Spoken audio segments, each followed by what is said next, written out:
Sarah Martinez stood barely 5 feet tall in her worn sneakers, her slight frame making her appear even smaller among the towering Marines at Camp Pendleton. The 23-year-old civilian contractor had arrived that morning to install new computer systems in the training facility, carrying her toolkit with the same confidence most people reserved for familiar territory. What the Marines didn't know was that Sarah had been training in mixed martial arts since she was 8 years old, following in her father's footsteps, who had been a professional fighter before an injury ended his career. The morning started like any other routine installation job. Sarah methodically unpacked her equipment, checking each cable and component while the Marines continued their usual banter nearby. Sergeant Rodriguez, a mountain of a man with arms like tree trunks, watched her work with barely concealed amusement. To him and his fellow Marines, she looked like a strong wind could knock her over.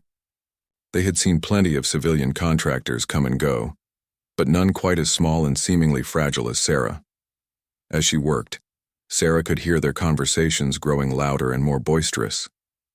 The 5 Marines had just finished an intense training session and were still pumped up on adrenaline. Corporal Thompson, known for his quick wit and quicker fists, started making jokes about how they needed to be careful not to accidentally step on the tiny tech girl. His buddies laughed, their voices echoing through the facility as they began placing bets on whether she could even lift the heavier equipment boxes. Private Johnson, the youngest of the group at 19, felt a twinge of sympathy watching Sarah ignore their comments while focusing intently on her work. He had a younger sister about Sarah's size, and something about the situation didn't sit right with him.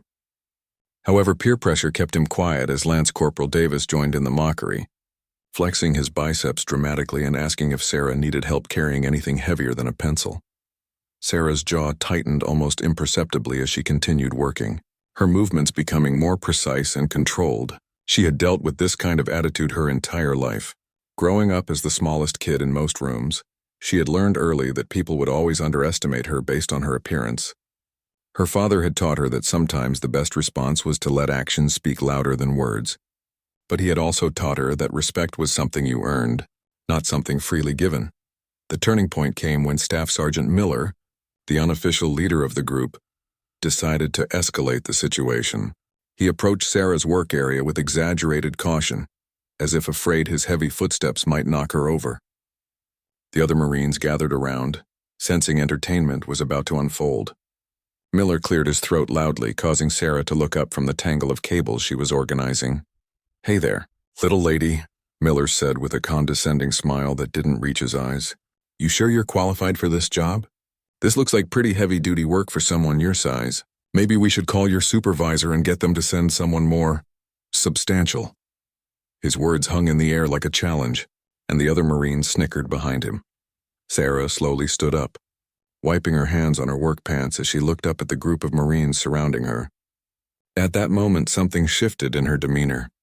The quiet, focused contractor disappeared, replaced by someone who had spent years training her body and mind to respond to exactly this type of situation. Her father's voice echoed in her memory. "Size is just a number, mija. Heart and skill are what matter in a real fight." The facility suddenly felt smaller as tension filled the space between Sarah and the 5 Marines. None of them realized they were about to witness something that would become legendary around the base for years to come. Sarah's small hands clenched and unclenched once as she made a decision that would change how everyone at Camp Pendleton viewed assumptions about strength and capability.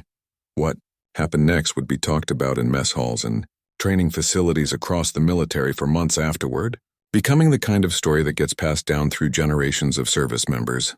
But in that moment, as Sarah looked up at 5 Marines who towered over her, each one convinced of their own superiority, none of them could have predicted that their world was about to be turned completely upside down by the smallest person in the room.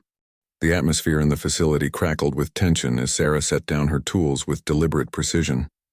Staff Sergeant Miller's condescending grin widened, interpreting her stillness as intimidation. He had no idea that what he was seeing was the calm before a devastating storm. Sarah's years of training had taught her to find her center in moments like these, to let her breathing slow and her mind clear of everything except the task ahead. "Listen, sweetheart," Miller continued, his voice dripping with false concern.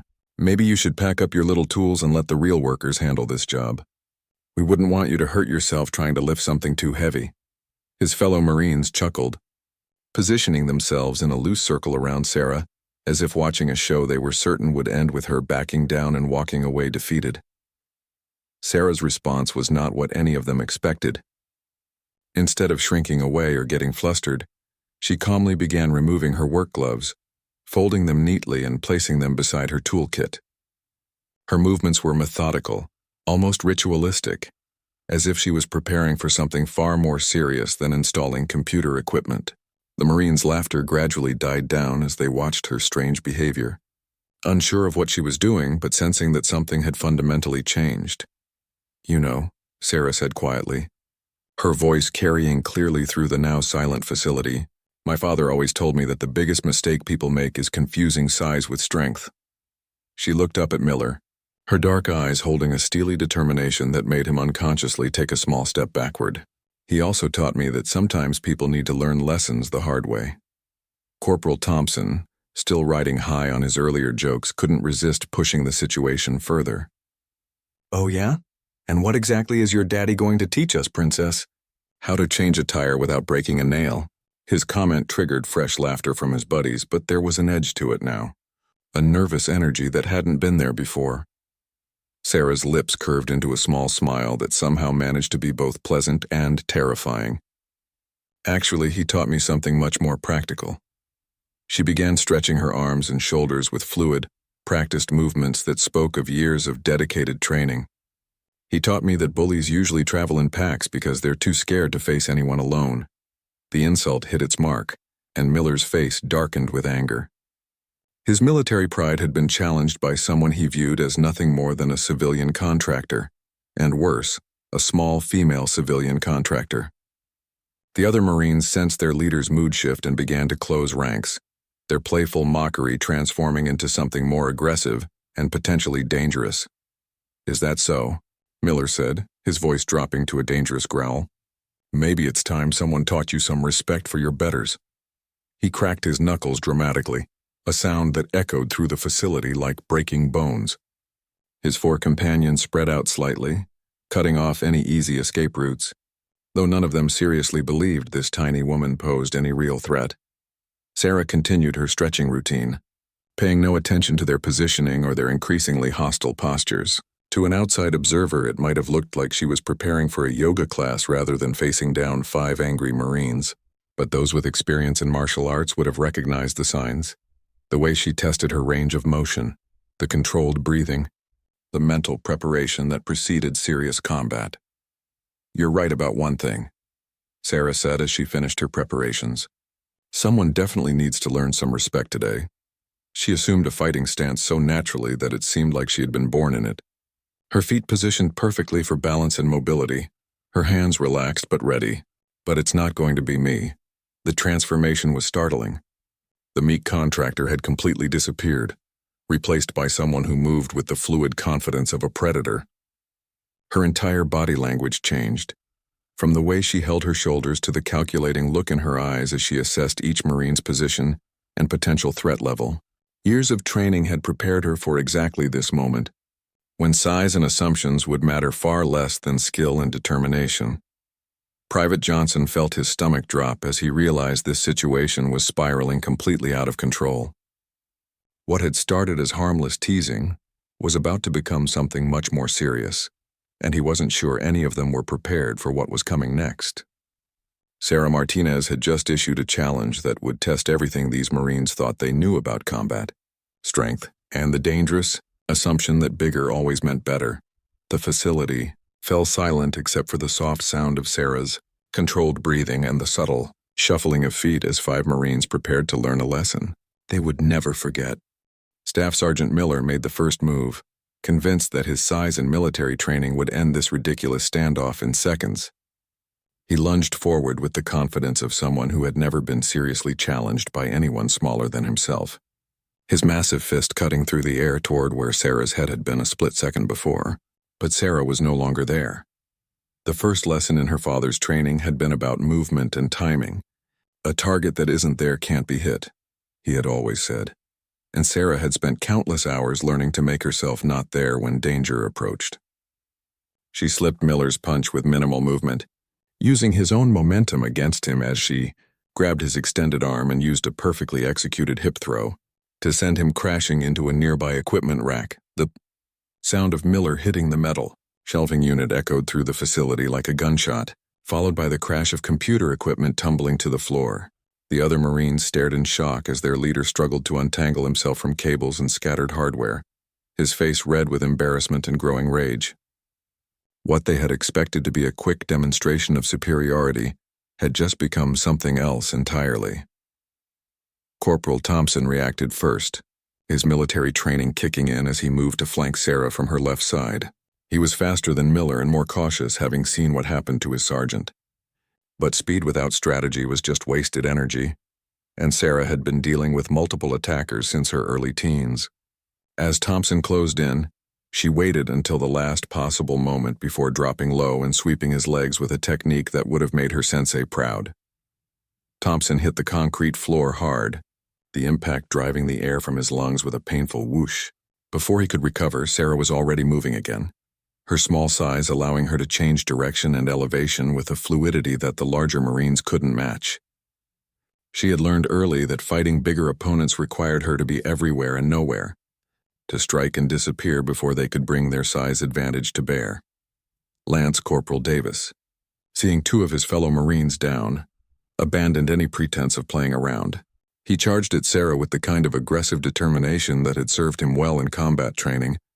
But combat training against other Marines was very different from facing someone who had spent her entire life preparing for exactly this scenario. Sarah met his charge with a perfectly timed uppercut that caught him just below the solar plexus, doubling him over instantly. As Davis gasped for air, Sarah followed up with a knee strike that sent him sprawling backward into a wall of computer monitors. Sparks flew as screens cracked and electrical equipment shorted out, adding the smell of burning electronics to the chaos that had erupted in what had been a quiet installation job just minutes before. 3 Marines were down, and Sarah hadn't even broken a sweat. Private Johnson and Lance Corporal Williams looked at each other with growing alarm as they realized they were facing someone completely outside their experience. Military hand-to-hand combat training was designed to work against other military personnel, using similar techniques and approaches. What they were seeing from Sarah was something else entirely, a fluid, adaptable fighting style that seemed to anticipate their moves before they made them. Miller finally extracted himself from the equipment rack, his uniform torn and his pride severely damaged. The rage in his eyes was no longer the casual aggression of someone picking on a perceived weakling, but the desperate fury of someone whose entire worldview was being systematically demolished by a woman who barely came up to his chest. "You got lucky," he snarled, wiping blood from a cut on his cheek where he had scraped against the metal shelving. "But luck runs out." He gestured to his remaining Marines, and they began to coordinate their approach, trying to use teamwork to overcome what individual strength had failed to accomplish. Sarah watched their positioning with the calculating gaze of someone who had faced these odds before. Her father had always told her that multiple opponents were actually easier than single opponents once you understood the psychology involved. "They get in each other's way," he had explained, "and they hesitate because they don't want to hit their friends.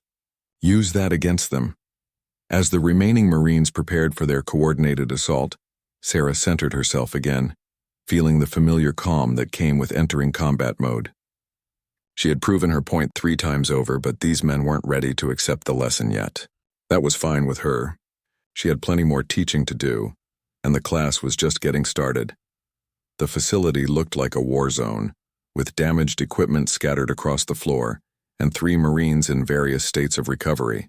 But the real battle was just beginning, and Sarah Martinez was about to demonstrate that sometimes the most dangerous opponent is the one everyone underestimates. The remaining 2 Marines moved with the practiced coordination of soldiers who had trained together for months. But Sarah had anticipated their strategy. Private Johnson came at her from the right while Lance Corporal Williams approached from the left, timing their attacks to arrive simultaneously and prevent her from focusing on just one opponent. It was a sound military tactic that had served them well in training exercises, but they were about to learn that real combat was very different from controlled sparring sessions. Sarah waited until they were both committed to their attacks before making her move. Instead of trying to fight both Marines at once, she used their own coordination against them. As Johnson threw a powerful right cross, Sarah ducked under it and simultaneously pushed him toward Williams, causing the two Marines to collide in a tangle of arms and legs. The impact sent both men stumbling, breaking their coordinated assault and giving Sarah the opening she needed. Before Johnson could recover his balance, Sarah delivered a precise strike to a pressure point on his neck that her father had shown her years ago. The technique was designed to temporarily disrupt nerve function without causing permanent damage, and Johnson dropped like a stone, completely unconscious before he hit the ground. William stared in shock at his fallen comrade, unable to comprehend how such a small woman could have taken down a fully trained Marine with what appeared to be a simple touch. The momentary distraction was all Sarah needed. She pivoted on her left foot and delivered a spinning back kick that caught Williams in the abdomen with devastating precision. The impact lifted him off his feet and sent him crashing into a bank of computer terminals, his body weight crushing several keyboards and monitors as he slumped to the floor, gasping for breath and clutching his midsection. Staff Sergeant Miller watched in horror as his fourth Marine went down, leaving him alone to face this tiny woman who had just systematically dismantled his entire team. The casual arrogance that had started this confrontation was completely gone, replaced by the dawning realization that he was facing someone whose skills far exceeded anything he had encountered in his military career. But Miller's pride wouldn't let him back down, even as every rational part of his mind screamed at him to retreat. He was a staff sergeant in the United States Marine Corps, a warrior trained to face down enemies in some of the most dangerous places on Earth. The idea that he could be defeated by a civilian contractor, regardless of her obvious skills, was something his ego simply couldn't accept. "This isn't over," Miller growled, pulling himself up to his full height and trying to project an authority he no longer felt. "You might have gotten lucky with them, but I've been fighting since before you were born." He began to circle Sarah slowly, looking for any sign of weakness or fatigue that he could exploit. Sarah remained perfectly still in the center of the room, her breathing calm and controlled despite having just defeated 4 trained Marines in rapid succession. She watched Miller's movement with the patient attention of a predator studying prey, noting the slight favor he was showing to his left leg, where he had injured it during his encounter with the equipment rack, and the way his right shoulder dropped slightly before he threw a punch. "You're right about one thing," Sarah said quietly, her voice carrying clearly through the debris-strewn facility. "This isn't over, but it's not going to end the way you think it will." There was no boasting in her tone, no dramatic threats or angry rhetoric. She spoke with the matter-of-fact certainty of someone stating an obvious truth. Miller's attack, when it came, was everything he could muster, a combination of punches and kicks designed to overwhelm Sarah through sheer aggression and force. He had abandoned any pretense of technique or strategy, relying instead on the desperate fury of a man whose entire identity was being challenged by someone he had dismissed as insignificant. But Sarah had been waiting for exactly this kind of attack. Her father had taught her that angry opponents were often the easiest to defeat because anger made them predictable, and Miller's rage had made him broadcast his intentions as clearly as if he had announced them over a loudspeaker. As Miller's first punch cut through the air toward her head, Sarah was already moving, not away from the attack but into it, closing the distance between them and entering the range where her smaller size became an advantage rather than a liability. What happened next would be the final lesson in a masterclass on the difference between size and skill, between assumed superiority and proven ability. The facility fell silent except for the sounds of combat, as the last Marine standing learned what his 4 colleagues had already discovered: that Sarah Martinez was not someone to be underestimated, and that the most dangerous opponent is often the one you never see coming. Sarah moved inside Miller's wild swing with the fluid grace of water flowing around a stone, her years of training allowing her to read his attack patterns as easily as reading words on a page. Miller's desperation had made him telegraphic, his punches coming in wide, powerful arcs that would have devastated most opponents if they had connected. But connection required actually hitting the target, and Sarah had perfected the art of making herself unavailable. As Miller's massive fist whistled past her ear, Sarah stepped into the opening his overextended position had created. Her father had always emphasized that the bigger they were, the more momentum they carried, and momentum was just another weapon waiting to be redirected. She grabbed Miller's extended arm with both hands and used his own forward motion to execute a shoulder throw that would have impressed Olympic judo competitors. Miller's 220 pounds of muscle crashed into the concrete floor with an impact that seemed to shake the entire building. The sound echoed through the facility like thunder, followed by Miller's groan of pain and confusion, as he struggled to understand how he had gone from standing upright to staring at the ceiling in the span of a heartbeat. Before he could recover, Sarah was on him, applying a submission hold that her Brazilian jiu-jitsu instructor had drilled into her until it became as natural as breathing. Miller found himself trapped in a position where his size and strength were not just useless but actually worked against him, his own weight helping to secure the hold that was gradually cutting off the blood flow to his brain. "Stop," Miller gasped, his face turning red as he realized the futility of struggling against someone who had turned his own body into a prison. "I give up." "You win." The words came out strangled and desperate, the final surrender of a man who had learned too late that assumptions about physical superiority could be both wrong and dangerous. Sarah held the position for a few more seconds, making sure her point was completely understood, before releasing Miller and stepping back to survey the devastation she had wrought. 5 Marines lay scattered around the facility in various states of consciousness and embarrassment, surrounded by the wreckage of computer equipment that had become collateral damage in their expensive lesson about respect and assumptions. The silence that followed was deafening. Miller struggled to sit up, his face flushed with humiliation as much as oxygen deprivation, while his 4 comrades slowly began to stir and assess their own conditions. None of them made eye contact with Sarah, and none of them seemed eager to continue the conversation that had started this entire confrontation. Sarah calmly walked back to her toolkit and began putting her work gloves back on, as if the past 10 minutes had been nothing more than a brief intermission in her regularly scheduled installation work. Her breathing was barely elevated, and there wasn't a single mark on her to indicate she had just single-handedly defeated 5 trained military personnel. "Gentlemen," she said without looking up from her equipment, "I believe you have some training to get back to, and I have a job to finish." Her voice was professional and matter-of-fact with no trace of gloating or anger. It was the tone of someone who had simply handled a minor workplace disruption and was ready to move on with her day. Private Johnson was the first to find his voice, though it came out as little more than a whisper. Where did you learn to fight like that?" The question seemed to speak for all of them, their military pride warring with genuine curiosity about the skills they had just witnessed. Sarah glanced up from her toolkit, considering her answer carefully. These men had learned a hard lesson today, and how she responded now would determine whether that lesson became wisdom or just resentment.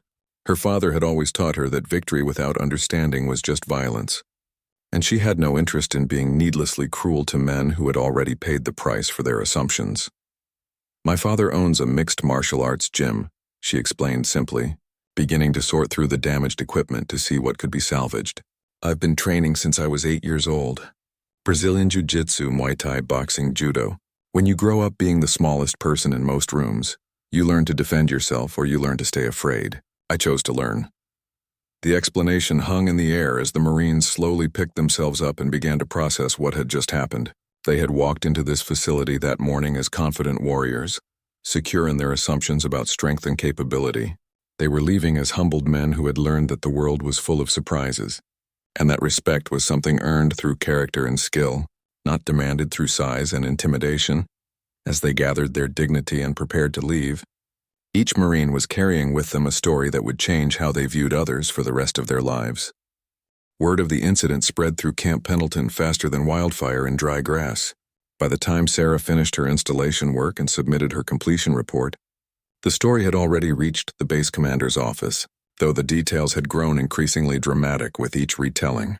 Some versions had Sarah defeating 10 Marines. Others claimed she had used ninja weapons, and one particularly creative account suggested she had superhuman powers granted by ancient martial arts meditation. The base commander, Colonel Patricia Hayes, was a no-nonsense woman who had seen enough military exaggerations to know that the truth was usually far less spectacular than the rumors. However, the fact that 5 of her Marines had been treated at the medical facility for various bruises and injuries, while the civilian contractor who had allegedly caused those injuries was calmly finishing her work without a scratch, suggested that something unusual had indeed occurred. Colonel Hayes decided to investigate personally, arriving at the facility just as Sarah was packing up her tools. The scene that greeted her told a story of its own, Damaged computer equipment scattered across the floor, dents in the walls where bodies had impacted, and a remarkably composed young woman who looked like she wouldn't hurt a fly, let alone defeat 5 trained Marines. "Miss Martinez," Colonel Hayes said, her voice carrying the authority of someone accustomed to being obeyed without question. "I understand there was an incident here today. Would you care to explain what happened?" She stood with her arms crossed, her expression neutral but her eyes sharp as she evaluated Sarah's response. Sarah looked up from her toolkit, meeting the colonel's gaze directly but respectfully. "There was a misunderstanding about my qualifications, ma'am. It was resolved through demonstration rather than discussion. I apologize for any damage to the equipment, but I was acting in self-defense after being physically threatened." The honesty and directness of Sarah's response surprised Colonel Hayes. Most civilians who found themselves in trouble on a military base either became defensive and argumentative, or tried to shift blame to others. Sarah's calm acceptance of responsibility while maintaining her right to self-defense showed a maturity that impressed the seasoned officer. "I've spoken with the Marines involved," Colonel Hayes continued, "and their accounts, while somewhat embarrassing to them, corroborate your version of events." Staff Sergeant Miller admitted that he and his team initiated the confrontation, and that you were simply defending yourself. "However, the extent of your defensive capabilities has raised some questions." Sarah nodded, understanding the colonel's position. A civilian contractor who could single-handedly defeat multiple Marines was certainly an unusual situation that required careful handling. "I understand your concerns, ma'am. I've been training in martial arts since childhood. My father is Miguel Martinez, if that name means anything to you." The recognition in Colonel Hayes's eyes was immediate. Miguel Martinez was a legend in military circles, a former Special Forces operator who had transitioned to civilian life and opened one of the most respected combat training facilities on the West Coast. Many Marines, including some from this very base, had trained at his gym to improve their hand-to-hand combat skills. "Your father trained me when I was a young lieutenant," Colonel Hayes said, her stern expression softening slightly. "He's one of the finest warriors I've ever known. I should have guessed you were his daughter. The apple doesn't fall far from the tree, it seems." The conversation that followed was unlike anything Sarah had expected. Instead of facing disciplinary action or being banned from the base, she found herself being recruited. Colonel Hayes explained that the military was always looking for qualified instructors who could teach advanced combat techniques to their personnel, and Sarah's demonstration had proven her abilities beyond any doubt. "We have Marines who think they know everything about fighting because they completed basic training," Colonel Hayes explained. "What happened today shows me that some of them need to learn humility, along with technique. Would you be interested in conducting some training sessions here? I think my Marines could benefit from learning that skill matters more than size." Sarah considered the offer carefully. Part of her was tempted to simply finish her contract work and leave this incident behind her, but another part recognized an opportunity to honor her father's legacy, while helping others learn the lessons she had been taught from childhood. Respect was earned, not given, and these Marines had learned that lesson the hard way. "I'd be honored to help, Colonel," Sarah replied, "but I have one condition. The Marines who were involved today should be my first students. If they're willing to learn from someone they underestimated, then they'll make the best teachers for the others who come after them." Colonel Hayes smiled for the first time since arriving at the facility. "I think that's an excellent idea, Miss Martinez. Sometimes the best lessons come from admitting our mistakes and learning from them. I'll make the arrangements." As Sarah gathered her equipment and prepared to leave, she reflected on how dramatically the day had changed from her expectations. She had arrived that morning as a simple contractor installing computer systems. She was leaving as the newest addition to Camp Pendleton's training staff, with a story that would follow her wherever she went in military circles.